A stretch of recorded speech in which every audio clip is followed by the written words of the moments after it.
What's up, guys? It's Connor. I just came across this super interesting video by CNBC titled "What the Rise of Fake Job Listings Says About the Job Market." So let's dive in. Meet John Doe. He's in his early 20s and eager to jump into the workforce. He sees a job listing that looks perfect to him. So he brushes up his resume, he writes an awesome cover letter, applies, and then waits. And waits. That's not anything to do with the current job market, and I'm sure they're going to dive into more detail, but even before the rise of so-called ghost jobs, if you ever just fill out a resume and submit it to an online application without following up or trying to establish any connections, your success rate is going to be very low. You can't do it. You've got to get on LinkedIn, you've got to reach out to people at the company, form a connection, and you'll have much better success. And does anyone write cover letters anymore? I haven't written a cover letter in years, so I don't think you really need to do that either, but maybe it just depends on the industry. I don't know. Same job posting relisted, which makes him super frustrated. John isn't alone. Many people are frustrated by applying to these kinds of jobs that seem to have no intention of hiring anyone.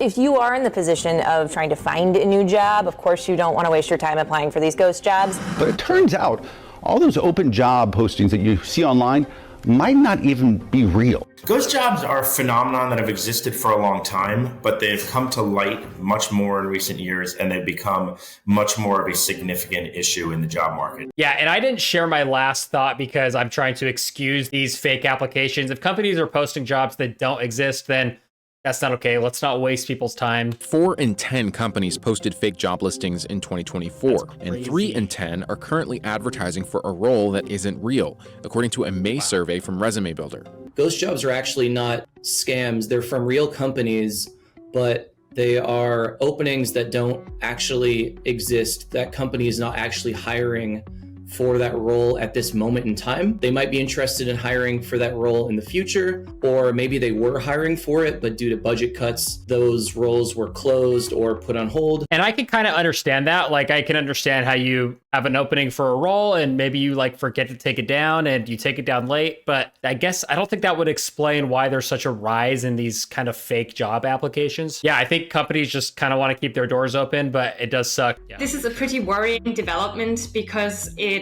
just softens the signal of what a job posting really means and whether there is truly a hiring intention behind that from the employer point of view. The problem is like, how do you audit that? How do you go in and like see if a company is actually posting jobs with intent to hire versus just like throwing them out there and leaving them open? Because I feel like it would be really hard to prove that a company was like maliciously opening fake job postings. I don't know, just my thought. I think it would be hard to regulate. Posting really means and whether there is truly a hiring intention behind that from the employer point of view. I think we're seeing a lot of ghost jobs lately for the same reason that I think a lot of people keep their Tinder profiles up even if they're not actively looking for a relationship. It's because we like to keep our options open for, you know, whether it's a good or a bad thing. Companies are no different. Companies know that talent is not always available when they are ready to hire. So they want to be able to attract applications from potentially great candidates, even if they're not right now able to give that person a job. Well, that, and it's just a pain to like open the application and then close it and then open it and close it. It's easier just to leave it open all the time. And then when you're ready to hire someone, you go and take a look at it to see what resumes you got. It's definitely a fine line because I can see the value for all parties and being able to apply to open applications and throw yourself out there. I get the benefit for companies because they just have a inflow of possible talent. So I think there's definitely a middle ground where it's okay to have like a long-term job posting. But again, if there's no intent to hire for an extended period of time, yeah, those should probably get taken down. The U.S. job market significantly slowed in July 2024. However, if you look at the overall labor market, it's still healthy. There's no question this report came in cooler than expected, but over the past 3 months, payrolls are up 170,000. That's certainly a good enough clip to keep the labor market healthy. According to June's Job Openings and Labor Turnover Survey, commonly known as JOLTS, the number of unemployed persons per job opening stands at 0.8, indicating a tight labor market. Job openings and labor turnover, known as JOLTS. JOLTS coming in near expectations, 8,184,000. Actually, that's better than expectations. Despite a tight labor market on paper, many workers are still struggling to find jobs, indicating a disconnect between the data and the real-life experiences of job seekers. Well, again, what I think is happening is I think that in a lot of like corporate office jobs, I think a lot of companies have definitely slowed down on hiring we're in a bit of an unknown time as our economic situation is concerned. So I think companies are a little more hesitant to hire. Again, it's not a crazy hiring freeze. It's still possible to get a job. But I think a lot of jobs in the service industry are still available, are still recovering for that period when it was really hard to find people to work. So I think that's why the data is kind of interesting right now, is there are a lot of jobs out there, but are they the jobs that people want?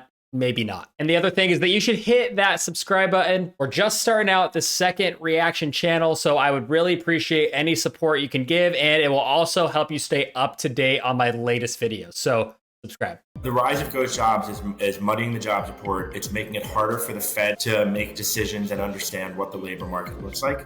Anecdotally, people will tell you that it's very tough out there. We've talked about this notion of unhirables. People who are out of work, got laid off, and just can't find a job. They can't buy an interview. There are people coming out of college and they're finding that they're putting out 500, 800, 1,000 applications and they can't get an interview. I'm not denying that they exist. I'm sure they exist. The data supports that. I know the job market is not as great as it has been over the last few years, but I have friends who have just gone through the process of trying to find a job. I've been in the job market a few times over the last 5 or so years, and I promise it's not as doom and gloom as a lot of people are saying. At least in my experience and the people I know's experience, even after college, it's possible to get jobs. Sure, it might be harder than it used to, but it will recover. You just got to put yourself out there. If you're just throwing stuff out online, the odds of you landing a job from that are very small.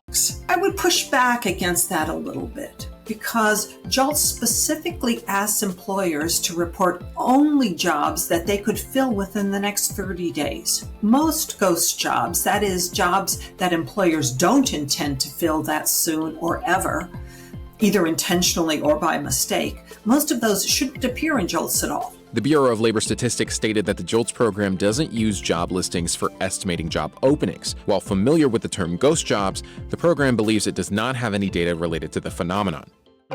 Interesting. It's really hard as a job seeker to spot a ghost job. There are some signs. If you look at a job and you see that it's been open for over a month, sometimes it might say it's been open for many months. Some of the job boards will give an indication of how many people have applied for a job. And so if you see that a job has been open for 90 days and 10,000 people have applied, putting your application in, you're 10,001, you're a number, it's probably a ghost job. Yeah, I think that's all very true. Like I said, just applying online is going to be really hard. I think LinkedIn is a great resource for putting yourself out there and finding jobs. But the problem is everyone has access to it. So on a lot of those applications, like you said, you're competing against thousands of people. You have no personal connection. It's going to be very hard to get your foot in the door. So again, you've got to rely on your network. If you're in college, I'm sure there's career fairs. You can go and talk to people, talk to employers, call businesses, reach out to people who already work for the companies on LinkedIn to try and get a connection there. Do anything you can to get a personal connection so that they can put your resume at the top of the list for whatever job you're trying to get. I think that's the bigger issue than just ghost jobs. Even if these were like legit job openings and they still had thousands of people, your odds of getting a job interview are still super small. So you've just got to step up the job search. You've got to really network. I think that's kind of the key. One thought I had that could combat this is, and maybe they do this, I have no idea, but LinkedIn should just publish for each company when you're looking at a job application, what percentage of job applications does that company actually end up hiring for? I don't know how they'd get that data, but it'd be cool if they could require the employers on the site to report that data so that if you pull up a job application, you see, oh, they only hire 3% of the roles that they actually open, then you know you might be wasting your time. Just a thought. I don't know what the solution is. Again, for your own personal situation, you've got to get out there. Got to talk to people, because if you're just throwing it in online, it's probably not going to work. But that's going to do it for this video. Thanks so much for tuning in. Make sure you hit that subscribe button. Make sure you hit that like button, and we'll see you in the next one. Thanks.